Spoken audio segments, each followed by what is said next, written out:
Le vendeur est toujours un sale gosse. Le vendeur est toujours un sale gosse parce que il cherche à être le premier de la classe, le prix d'excellence. La logique même du vendeur, c'est le dépassement ou le surpassement par rapport à soi-même et le dépassement et le surpassement par rapport aux copains. D'où le côté sale gosse qu'il a en permanence. Et finalement, le meilleur vendeur, il est admiré par les autres, mais il agace prodigieusement, un petit peu comme le premier de la classe. C'est quoi un bon vendeur?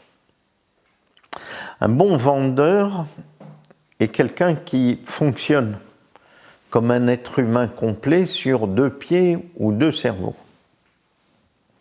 Le premier, c'est naturellement, je dirais, le pied que tout le monde admet, qui est celui du besogneux, de celui qui travaille beaucoup, qui se mange le maximum de clients et qui le fait le plus consciencieusement possible. Mais ça va nous donner un vendeur moyen, mais pas nécessairement le sale gosse et le très bon vendeur. En fait, le deuxième point, et c'est celui qui agace, c'est qu'il est créatif.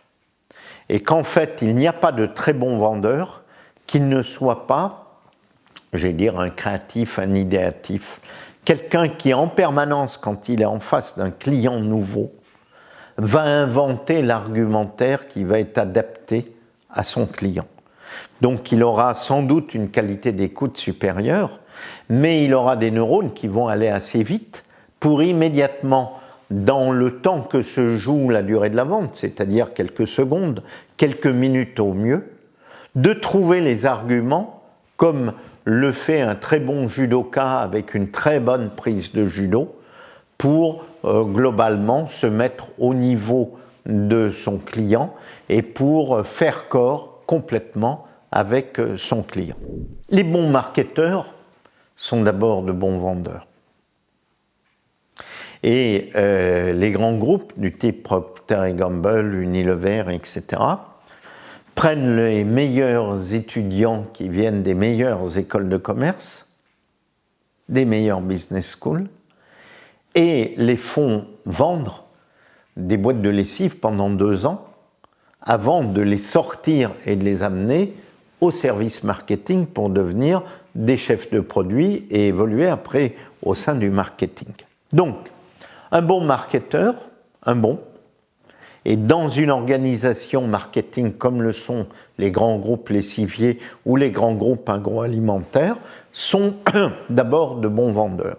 Ce qui signifie qu'en effet, le bon vendeur comprend très bien tous les ressorts marketing et que s'il ne les comprend pas, il va être simplement un perroquet qui va répéter les arguments préparés par le service marketing et de façon uniformisée pour tous les clients, et ça ne marchera nécessairement qu'une fois sur 2. Or, un très bon vendeur, ça marche 8 fois sur 10, voire plus.